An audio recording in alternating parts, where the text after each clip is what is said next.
Okay जी, last time हमने discuss किया था चैप्टर नंबर 5 और आज हमने चैप्टर नंबर 6 डिस्कस करना है, डेवलपिंग अ प्रोजेक्ट नेटवर्क या डेवलपिंग अ प्रोजेक्ट प्लान। तो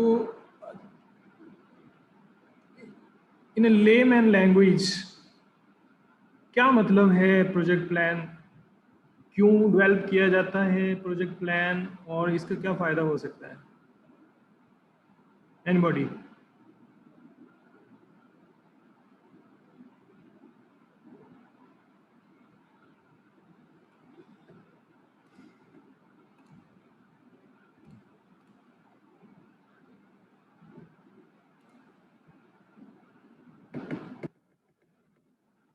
बात नहीं आ रही?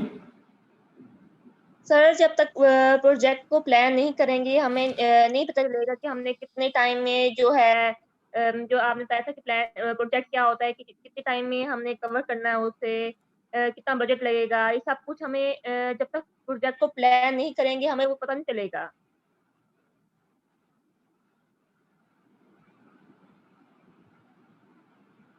Okay. Project plan network mean या नेटवर्क प्लानिंग मीन्स कि हमने जो प्रोजेक्ट में डिफरेंट प्लान्स किए हैं उनकी नेटवर्किंग करना, डिफरेंट एक्टिविटीज़ की नेटवर्किंग करना। ये कैसे है कि जब हम वर्क ब्रेकडाउन स्ट्रक्चर बना लेते हैं तो उसके बाद हम प्रोजेक्ट की जो डिफरेंट एक्टिविटीज़ होते हैं उनके आपस में नेटवर्किंग करते हैं। फॉर एग्ज़ाम्पल अगर आप लोग देखें,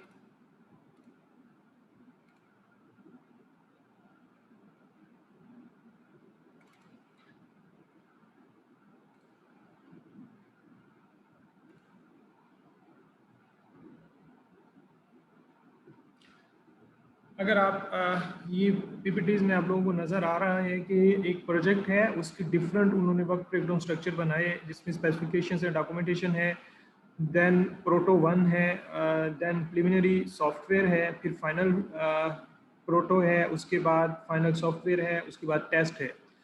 तो नेटवर्किंग में बेसिकली हम ये चीज़ डिसाइड कर रहे होते हैं या नेटवर्किंग कर रहे होते हैं कि कौन सी एक्टिविटीज़ ने कब स्टार्ट होना है, कौन सी एक्टिविटी किस दूसरी एक्टिविटी पे डिपेंड कर रही है। फॉर एग्जांपल अगर हम यहाँ पे ए एक्टिविटी को देखें तो ये किसी चीज़ पे डिपेंड नहीं कर रही, जबकि अगर हम बी और सी एक्टिविटी को देखें तो ये डिपेंड कर रही है ए एक्टिविटी के ऊपर कि जब तक स्पेसिफिकेशंस और डॉक्यूमेंटेशन कंप्लीट नहीं होगी तब तक हम प्रोटो और प्रिलिमिनरी जो है सॉफ्टवेयर वो नहीं बना सकते।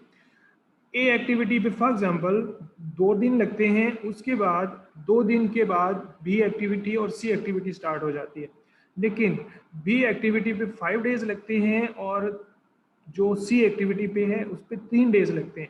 यहाँ पे मैक्सिमम जो हमारा टाइम कंज्यूम होना है वो 5 डेज के बाद ही हम अगली एक्टिविटी शुरू कर सकते हैं, क्योंकि ये पैरेलल एक्टिविटी है। जब तक ये एक्टिविटीज खत्म नहीं होंगी तब तक हमारे जो नेक्स्ट एक्टिविटी है वो आगे नहीं उसको हम कर सकते।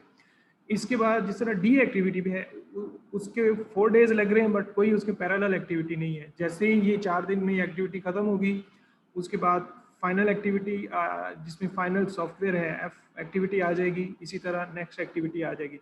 तो इसका फ़ायदा क्या है बेसिकली, एक तो हम रिसोर्सेज की स्केजुलिंग करते हैं कि कब कौन सी एक्टिविटीज़ को हमने स्टार्ट करना है, कौन सी एक्टिविटी पे कितने रिसोर्सेज लगाने हैं, फिर अगर एक प्रोजेक्ट में कितना टाइम उसकी कंप्लीशन पे लगेगा।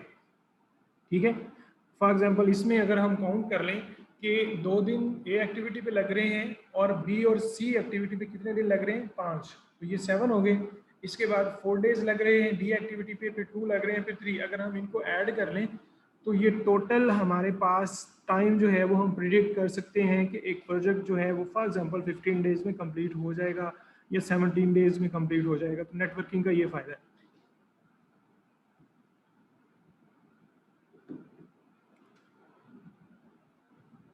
ओके,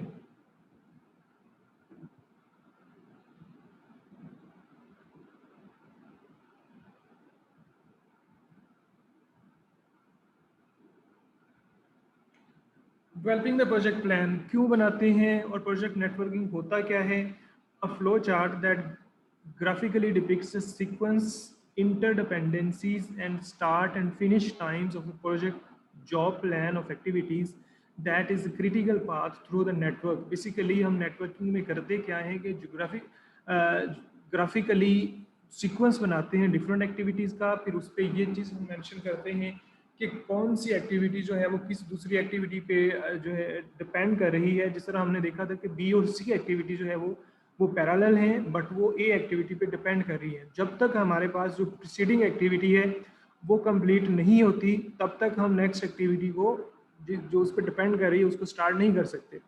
उसी तरह से हमारा स्टार्ट टाइम क्या है, फिनिश टाइम क्या है, और फिर हम क्रिटिकल पाथ, ये बड़ी इंपॉर्टेंट टर्म है प्रोजेक्ट मैनेजमेंट में, वो प्रिडिक्ट कर सकते हैं। क्रिटिकल पाथ के जो लॉन्गेस्ट पाथ होता है प्रोजेक्ट का, वो आप प्रिडिक्ट करते हैं। फॉर एग्जांपल नेक्स्ट आगे जाके ये जो अभी हमने एक फिगर देखी थी, ये बड़ी सिंपल सी फिगर है। प्रोजेक्ट के अंदर डिफरेंट एक्टिविटीज़ के डिफरेंट पार्ट्स बनते हैं। जो क्रिटिकल पार्ट होता है वो लॉन्गेस्ट पार्ट होता है, और जो लॉन्गेस्ट पार्ट होता है बेसिकली वही एक प्रेडिक्टेड टाइम होता है कि एक प्रोजेक्ट ने कितने महीने में या कितने साल में कंप्लीट होना है। ये एग्जांपल्स के साथ हम आगे डिस्कस करेंगे तो आप लोगों को मज़ीद बेहतर तरह से समझ आ सकती है। अच्छा, इसका फ़ायदा क्या है? It provides the basis for scheduling labour and equipment. अगर नेटवर्किंग करेंगे तो हमारे पास एक तो लेबर की रिक्वायरमेंट क्या है, लेबर ने किन एक्टिविटीज़ पे कितनी लेबर रिक्वायर्ड है, कितना इक्विपमेंट या कितने रिसोर्सेज रिक्वायर्ड हैं, वो हम जो प्रिडिक्ट कर सकते हैं।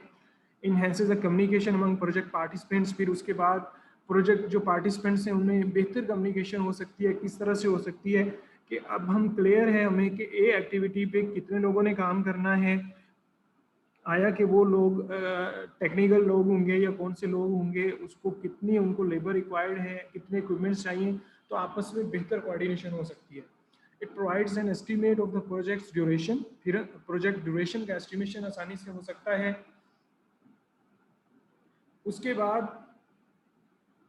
It provides the basis for budgeting cash flow. Cash flow का भी आइडिया हो सकता है कि हमारे पास डिफरेंट एक्टिविटीज़ हैं, उन एक्टिविटी पे कितने लोगों ने काम करना है, कितनी लेबर, कितने अदर रिसोर्सेज रिक्वायर्ड हैं, कितने इक्विपमेंट्स रिक्वायर्ड हैं, तो उसकी बेस पे हमें आइडिया हो जाएगा कि हमें कैश फ्लो कितनी कैश फ्लोज चाहिए। फॉर एग्जांपल ए एक्टिविटी पे हमें कितना कैश चाहिए, एक्टिविटी पे कितने फाइनेंस चाहिए, सी एक्टिविटी पे कितना फाइनेंस चाहिए।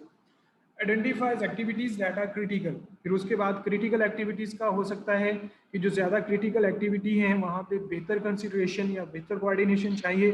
सही है। क्रिटिकल एक्टिविटी क्या है? क्रिटिकल एक्टिविटी मींस कि जो प्रोजेक्ट के अंदर लॉन्गेस्ट पार्ट होता है या लॉन्गेस्ट एक्टिविटीज़ होती हैं, उसको हम क्रिटिकल पाथ बोलते हैं या क्रिटिकल एक्टिविटी बोलते हैं।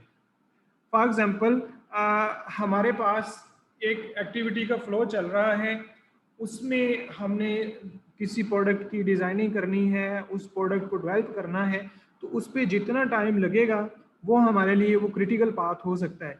फॉर एग्जांपल उस फ्लो के ऊपर हमारे पास 100 डेज लग रहे हैं और बाकी जो हमारा फ्लो बन रहा है उस पर 80 डेज लग रहे हैं, तो हम क्रिटिकल एक्टिविटीज़ को ही कंसिडर करेंगे क्योंकि वो ज़्यादा क्रिटिकल हैं एक प्रोजेक्ट की सक्सेस के लिए। अगर वो क्रिटिकल पाथ हम क्लियर कर लेते हैं या उसको टाइमली कंप्लीट कर लेते हैं तो प्रोजेक्ट के कंप्लीट होने के, टाइमली कंप्लीट होने के ज़्यादा चांसेस हो सकते हैं।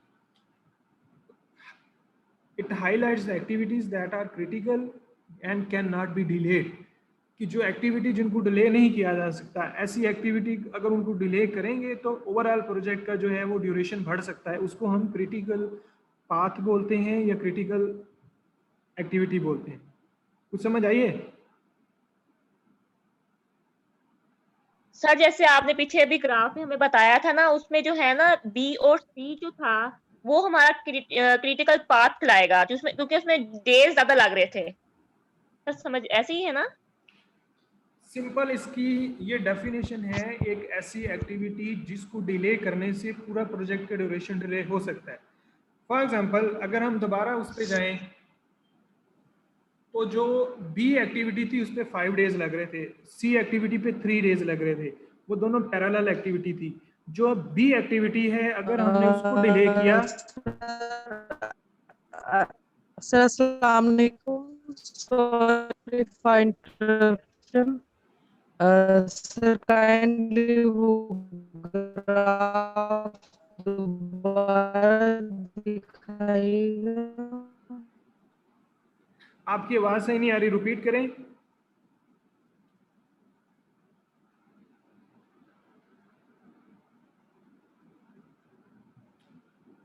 Critical activity. हेलो। जी,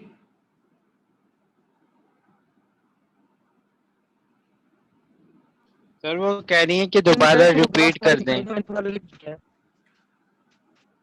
यार क्रिटिकल एक्टिविटी सिंपल एक ऐसी एक्टिविटी दिखा दें। होती है किसे? जिसको डिले करने से ओवरऑल प्रोजेक्ट डिले हो सकता है। इसकी एग्जांपल्स अभी हमने देखी थी कि एक बी एक्टिविटी थी और एक सी एक्टिविटी थी जिन्होंने पैरेलल होना था। वो दोनों एक्टिविटी कंप्लीट होती तो हम नेक्स्ट एक्टिविटी कर सकते थे। अब इसमें जो इसका ज़्यादा ड्यूरेशन है वो क्रिटिकल एक्टिविटी है। फॉर एग्जाम्पल बी एक्टिविटी के 5 दिन लग रहे हैं और सी एक्टिविटी पे 3 दिन लग रहे हैं। सी एक्टिविटी अगर एक दिन डिले हो जाती है तो कोई फर्क नहीं पड़ेगा। अगर बी एक्टिविटी जिसपे ऑलरेडी 5 डेज लग रहे हैं उस पर एक और डे लगेगा तो टोटल ड्यूरेशन में एक दिन ऐड हो जाएगा। क्लियर है? जी सर। जी सर जी। Okay, it also helps managers to get and stay on plan. अगर प्रॉपर प्रोजेक्ट प्लानिंग और नेटवर्किंग की होगी तो हमें आइडिया होगा कि हम प्लान के ऊपर चल रहे हैं, हमने जो स्केजुलिंग की है, हमने जो टाइम एलोकेट किया है, जो रिसोर्सेज एलोकेट किए हैं उसके मुताबिक हम चल रहे हैं या हम ओवर बजट कर रहे हैं या टाइम ज़्यादा लग रहा है। ये सारी चीज़ों का हमें आइडिया हो जाएगा। वर्क ब्रेकडाउन स्ट्रक्चर, उसकी एग्जांपल्स ये हो सकती है। फॉर एग्जांपल हमने एक सर्किट बोर्ड बनाना है, उसका हमने वर्क ब्रेकडाउन उसको ब्रेक डाउन कर दिया। सबसे पहले डिज़ाइन कॉस्ट अकाउंट है, हमने उसकी कॉस्ट को प्रिडिक्ट करना है। उसके अंदर डिज़ाइन में हमने दो उसकी कोडिंग कर ली है, एक स्पेसिफिकेशंस है, एक डॉक्यूमेंटेशन है। उसके बाद एक और ब्रेकडाउन उसको कर लिया नीचे हमने, उसमें प्रोडक्शन में ले गए, प्रोडक्शन कॉस्ट अकाउंट की प्रोडक्शन में कितनी कॉस्ट आनी है, ठीक है। फिर उसके बाद थर्ड में टेस्ट कॉस्ट अकाउंट की टेस्टिंग में कितनी कॉस्ट आनी है। उसके बाद सॉफ्टवेयर कॉस्ट अकाउंट, जब सॉफ्टवेयर डेवलप करना है तो उसकी कॉस्ट कितनी आनी है। ये एक एग्जांपल है। इस तरह से हम वर्क ब्रेकडाउन स्ट्रक्चर या वर्क पैकेजेस बनाते हैं, फिर उसकी हम नेटवर्किंग करते हैं। क्लियर है? Yes sir. Work breakdown structure, work package to network. अब हम वर्क ब्रेकडाउन स्ट्रक्चर के बाद नेटवर्किंग कैसे करते हैं। अगर हम इसमें देखें ऊपर वाली फिगर को तो ये वही एग्जांपल जो हमने पीछे देखी है ये है। फॉर एग्जांपल ए एक्टिविटी जो है उसमें हम उसकी डॉक्यूमेंटेशन और स्पेसिफिकेशंस कर रहे हैं। बी और सी एक्टिविटी में हम उसकी जो हमने वो टेस्टिंग करनी है या प्रोटोटाइप उसका बनाना है, उस पर काम कर रहे हैं। और अगर आप नीचे वाले फिगर में देखें तो यही बात मैं पहले कर रहा था जब क्रिटिकल एक्टिविटी की बात हो रही थी। तो बी एक्टिविटी उस पर 5 डेज लग रहे हैं, सी एक्टिविटी पे 3 डेज लग रहे हैं। तो वो एक्टिविटी जो लॉन्गेस्ट टाइम लेती है, ज़्यादा टाइम लेती है, वो क्रिटिकल पाथ होता है। तो अब आप अगर दोनों पाथ्स के ऊपर चलें तो 2 + 5 7 हो गया, फिर 4 हो गया, ये कितना 11 हो गया, +2 13 +3 15। उसके बाद ये जो दूसरा वाला पाथ है सी से होके जा रहा है 2 + 3 5 + 4 9 + 2 11 + 3 14 या 13, ठीक है। तो क्रिटिकल पाथ क्या है, ए बी डी एफ के। तो अगर यहाँ पे बी एक्टिविटी जो है वो क्रिटिकल है, अगर यहाँ पे डिले आएगा तो प्रोजेक्ट का जो ओवरऑल टाइम है वो 16 डेज हो जाएगा। जबकि अगर नीचे वाला पाथ अगर हम देखें यहाँ पे डिले आ जाता है तो टाइम जो है वो एक दिन और बढ़ जाएगा, बट जो टोटल टाइम है, जो क्रिटिकल पाथ का टाइम है, वो तो लगना ही लगना है, उस पर कोई फर्क नहीं आएगा। क्लियर है?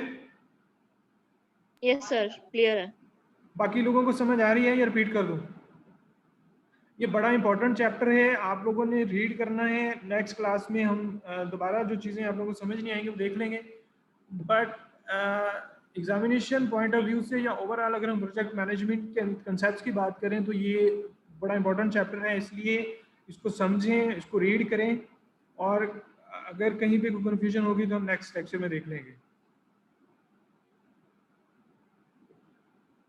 उसके बाद नेटवर्किंग करते कैसे हैं, इसमें कौन कौन सी चीज़ें आती हैं।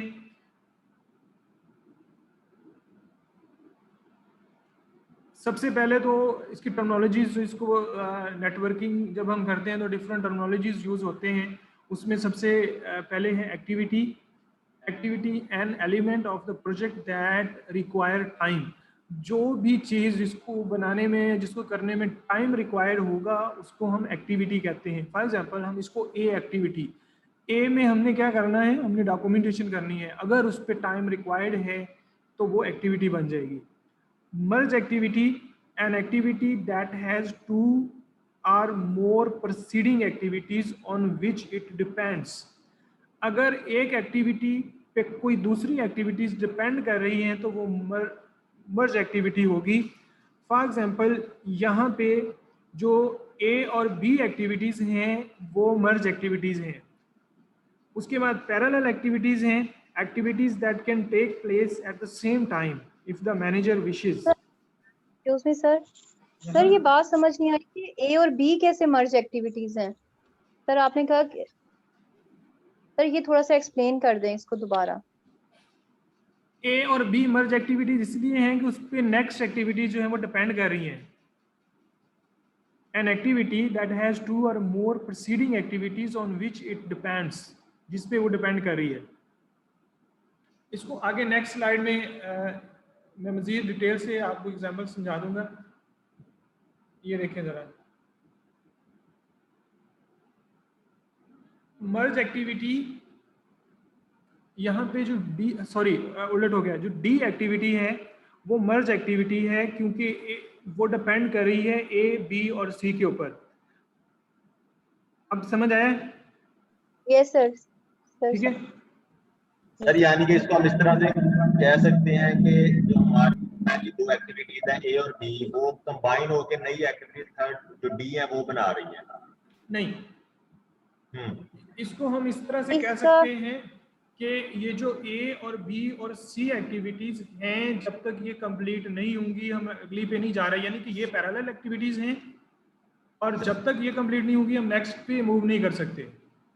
ये ऐसे ही है कि आपने कहीं पाइपलाइन डालनी है और एक्टिविटी फर्स्ट जो है वो खुदाई है, अगर आप उस खुदाई नहीं करेंगे तो नेक्स्ट एक्टिविटी शुरू नहीं कर सकते। ठीक है? Yes sir, got it. अच्छा, उसके बाद है path, a sequence of connected dependent activities. ये जो एरो लगे हुए हैं ना, ये पाथ हैं जो कि डिफरेंट एक्टिविटीज को आपस में कनेक्ट करते हैं। उसके बाद है critical path, the longest path through the activity network that allows for the completion of all project related activities, the shortest expected time in which the entire project can be completed। यानी कि critical path वो वाला path होता है जो longest path होता है और उस पे हम ये प्रिडिक्ट कर लें कि मिनिमम इतने दिन में हम प्रोजेक्ट कंप्लीट कर सकते हैं। अगर उस पर डिले आता है तो ओवरऑल प्रोजेक्ट डिले हो सकता है। क्लियर है? सर पिछली साइड में सर वो लास्ट वन रह गया था, वो मर्ज एक्टिविटी से नीचे वाला। पैरेलल एक्टिविटी तो सिंपल है ना कि पैरेलल एक्टिविटी जो एक साथ चल रही होती हैं, activities that can place at the same time if the manager wishes, if desired not at the same time. तो ये डिपेंड करता है अब प्रोजेक्ट में चीजें कौन सी हो रही हैं। अब देखिए, एक एक्टिविटी जो है एक जगह पे पैरेलल एक्टिविटीज हो रही हैं, बट किस सिचुएशन में तो हो सकता है जो नेक्स्ट एक्टिविटी है वो डिपेंड कर रही हो कि नेक्स्ट काम तभी होगा जब एक काम कंप्लीट हो जाएगा। लेकिन किस सिचुएशन में हो सकता है कि नेक्स्ट एक्टिविटी हम कर लें, जिस तरह फॉर एग्जांपल पेंट की, या हम एक दीवार बना रहे हैं, हमने दीवार बनाई है और उसका कुछ हिस्सा जो है उस पर नेक्स्ट हम काम स्टार्ट कर दें, बट किस केस में ये हो सकता है कि वो ओवरऑल ही एक्टिविटी जो है वो पीछे वाली एक्टिविटी पे जब तक वो काम कंप्लीट नहीं होगा हम नेक्स्ट काम नहीं कंप्लीट कर सकते। लेकिन इसकी डेफिनेशन ये है कि ऐसी एक्टिविटीज जो साथ साथ चल रही हूँ। फॉर एग्जांपल जिस तरह हमने बात की थी प्रोटो की और सॉफ्टवेयर की, तो ये काम एक साथ हो सकते हैं, यानी कि ऐसी एक्टिविटीज जो एक साथ चल सकती हैं उसको पैरेलल एक्टिविटीज कहते हैं, जो एक दूसरे पर डिपेंड नहीं कर रही होती। क्रिटिकल पाथ की समझ आ गई है?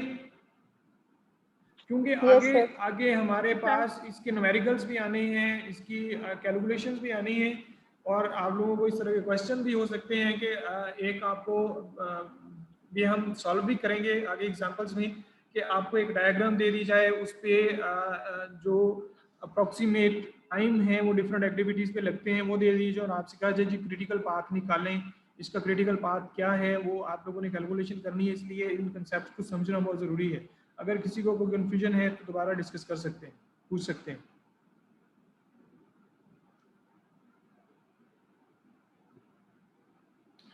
उसके बाद एस्टिमेशन कैसे करते हैं, how to estimate critical path. अब फॉर एग्जांपल ये एक्टिविटीज हो रही हैं, यहाँ पे स्टार्ट है, उसके बाद ए एक्टिविटी है और बी टास्क है या एक्टिविटीज हैं, ये पैरेलल एक्टिविटीज हैं, ठीक है। ए एक्टिविटी पे 3 डेज हैं रिक्वायर्ड हैं, और 2 पे जो बी एक्टिविटी है उस पर 2 डेज रिक्वायर्ड है। इसके बाद डी एक्टिविटी है वो स्टार्ट हो गई है, और उसके बाद सी एक्टिविटी है वो हो गई है स्टार्ट, उसके बाद टास्क ई है और फिनिश है। अब इसमें क्रिटिकल पाथ हमारे पास 3 पाथ हैं टोटल, और हमने प्रोजेक्ट का ड्यूरेशन या क्रिटिकल पाथ निकालना है, तो कैसे निकालेंगे या क्या बनेगा? Sir A D E. Yes, A D E, क्योंकि ये सबसे लॉन्गेस्ट ड्यूरेशन रिक्वायर्ड है इसलिए। अगर इसमें एक दिन भी ऐड हो गया तो हमारा प्रोजेक्ट जो है वो एक दिन डिले हो जाएगा, जबकि अगर हम बात करें ए तो 3 दिन लग रहे हैं, ये वाला जो स्टार्ट ए और फिनिश है इस पर सिर्फ 3 दिन लग रहे हैं, जबकि अगर हम बात करें बी सी और फिनिश की तो उस पर टोटल 6 डेज लग रहे हैं। ये क्लियर है कि क्रिटिकल पाथ कैसे एस्टिमेट करते हैं? Yes sir sir. मतलब क्रिटिकल पाथ में मतलब कम से कम डेज को लेना है। नहीं, क्रिटिकल पाथ में 9 डेज ज्यादा होते हैं ना। क्रिटिकल पाथ होता क्या है समझ आइए? सर ये लॉन्गेस्ट मतलब लॉन्गेस्ट पाथ होता है जो the path that requires longest duration to complete the project. Yes sir. लेकिन वो सबसे शॉर्टेस्ट टाइम होता है जिसमें हम प्रोजेक्ट को कंप्लीट कर सकते हैं। इन दोनों चीजों को आपस में कंफ्यूज नहीं करना आपने। लॉन्गेस्ट टाइम रिक्वायर्ड है, बट एक प्रोजेक्ट को अब 9 दिन से कम दिन में हम प्रोजेक्ट को कंप्लीट नहीं कर सकते। Understand? Yes sir, yes sir.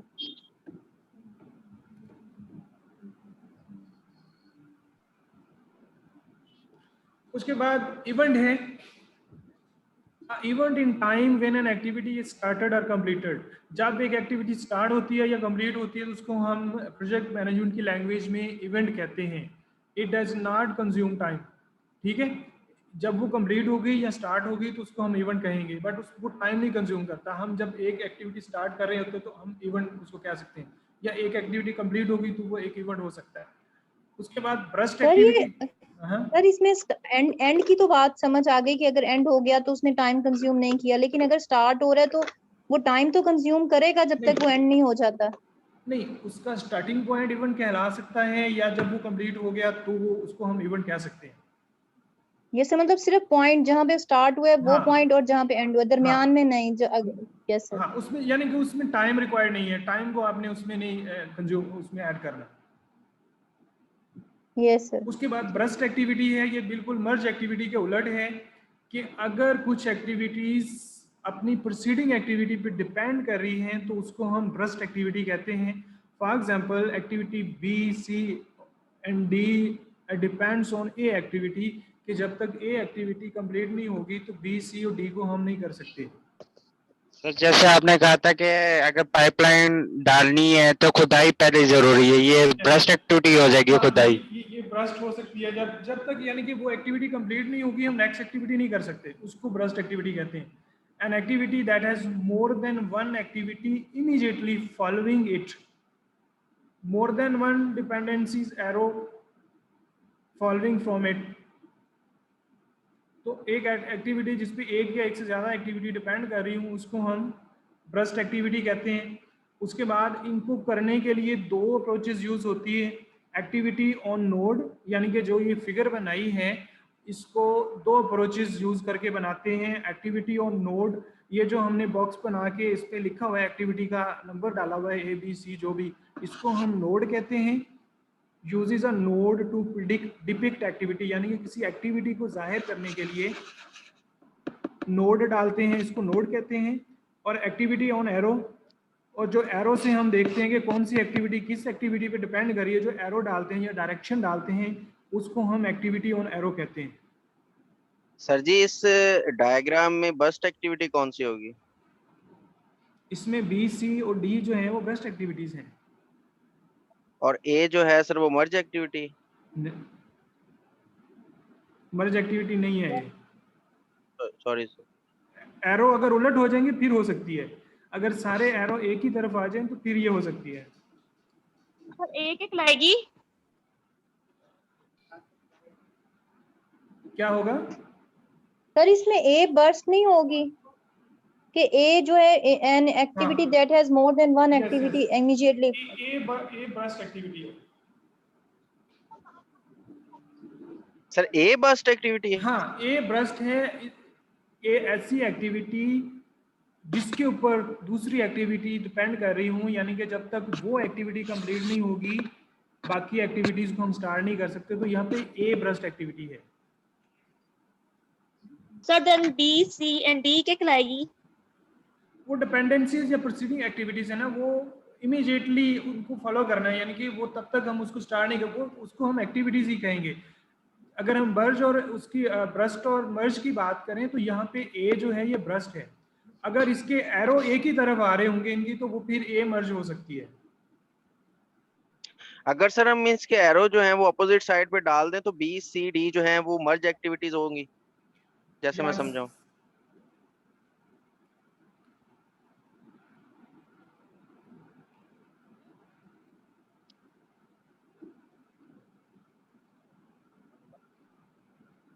ये देखें, सिंपली आपने याद रखना है कि अगर एक एक्टिविटी दूसरी एक्टिविटी के ऊपर डिपेंड कर रही है कि यानी कि वो पैरेलल एक्टिविटीज जब तक कंप्लीट नहीं होती तब तक हम वो एक्टिविटी शुरू नहीं कर सकते, तो मर्ज एक्टिविटी होंगी। और जब एक एक्टिविटी पे एक या एक से ज़्यादा एक्टिविटी डिपेंड कर रही हूँ कि जब तक वो एक्टिविटी कंप्लीट नहीं होती, ये एरो से ही आपने इसको डिस्टिंग्विश करना है।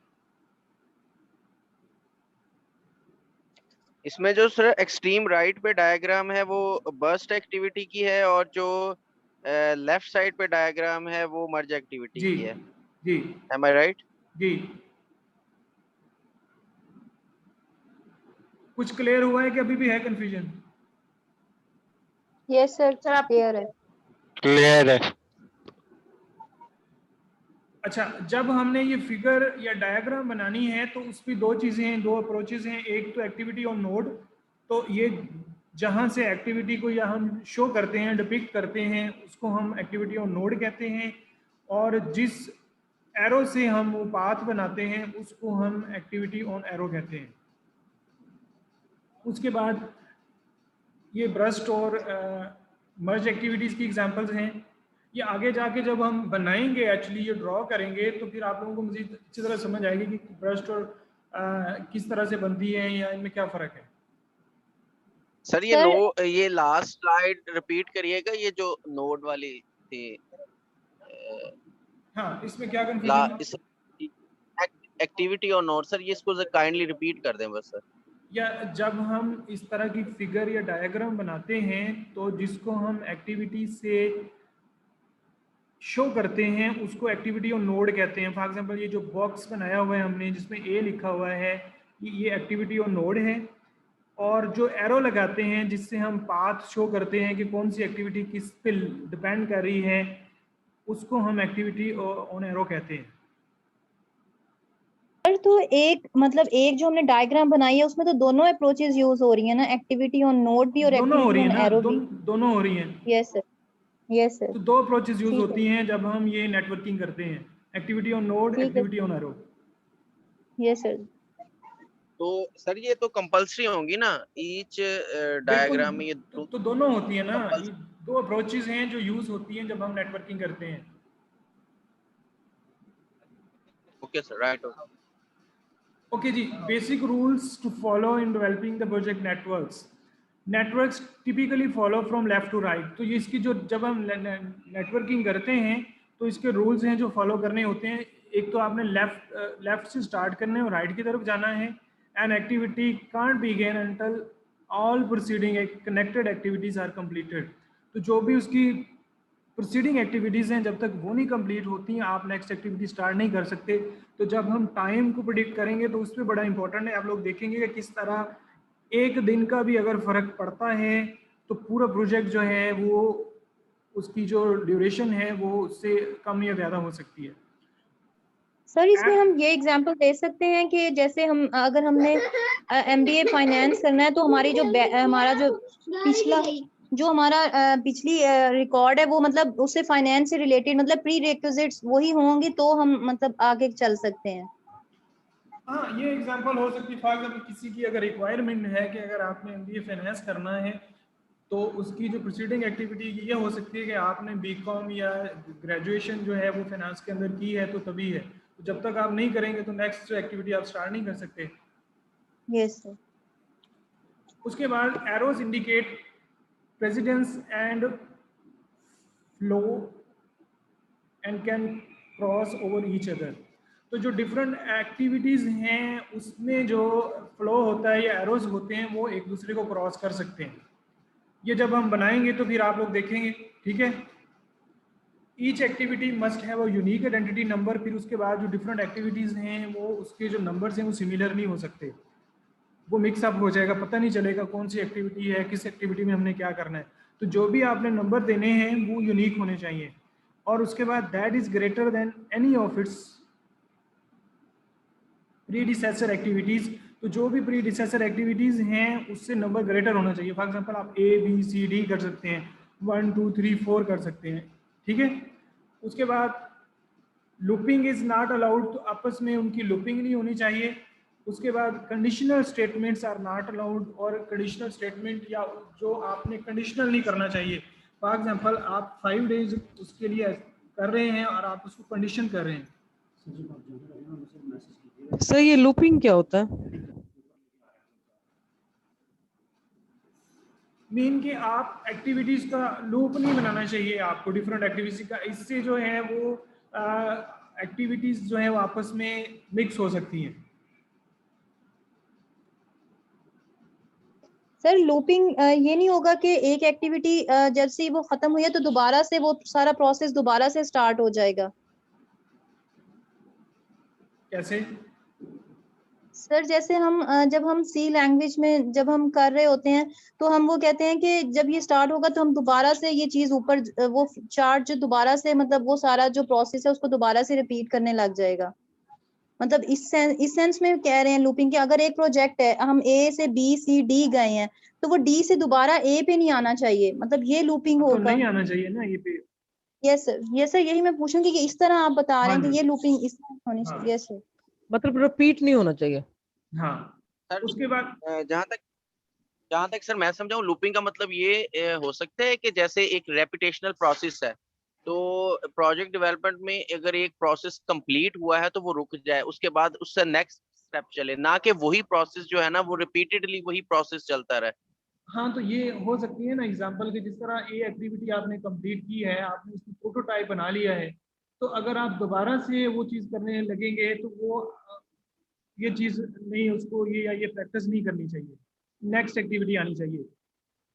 जी नेक्स्ट वो रुक जाए, वहां पे उसका जो हाँ आउटपुट है वो रुक जाए हाँ, और वो नेक्स्ट वो प्रोसेस या एक्टिविटी नेक्स्ट फिनिश हो स्टेप जाएगी, पर वो। उसका ड्यूरेशन जितने में वो कंप्लीट हुई है वो खत्म हो जाएगी, नेक्स्ट एक्टिविटी स्टार्ट हो जाएगी। Okay right. उसके बाद use common start and stop nodes. तो जो नोड्स आपने यूज करने हैं वो सारे कॉमन होने चाहिए। ये एग्जांपल हो सकती है जिस तरह A is a preceded by nothing, क्योंकि ए किसी पे डिपेंड नहीं कर रहा, ए को आप स्टार्ट कर सकते हैं, कोई किसी पे डिपेंड नहीं कर रहा। उसके बाद B is preceded by A, B जो है वो ए से प्रोसीड होता है, जब तक ए कंप्लीट नहीं होगी, खत्म नहीं होगी, तब तक हम बी एक्टिविटी पे मूव नहीं कर सकते। और सी इज प्रीसीडेड बाय बी, इसी तरह जो सी एक्टिविटी है वो बी पे प्रोसीड कर रही है कि जब तक बी नहीं कंप्लीट होगी हम सी नहीं कर सकते। इसी तरह से बी वाला जो फिगर है इसके अंदर y और z जो है ये x पे प्रोसीड कर रही है, यानी कि x जब तक कंप्लीट नहीं होगी हम y और z पे मूव नहीं कर सकते। बट अगर x कंप्लीट हो जाती है तो y और z को हम पैरेलल कर सकते हैं। y and z can begin at the same time if you wish. x is a burst activity, तो यहाँ पे x burst activity है। ये एक एग्जांपल है ब्रस्ट एक्टिविटी को हमने मर्ज और ब्रस्ट में डिफरेंशिएशन देख ली है कि कब एरो की बुनियाद पे ये आइडेंटिफाई करते हैं कि ब्रस्ट एक्टिविटी और मर्ज एक्टिविटी कौन सी है। यहाँ तक क्लियर है? Yes sir. उसके बाद ये एग्जांपल है एक्टिविटी ऑन नोड फंडामेंटल्स। अगर हम इस एग्जांपल में देखें तो ये एक मर्ज एक्टिविटी की एग्जांपल है।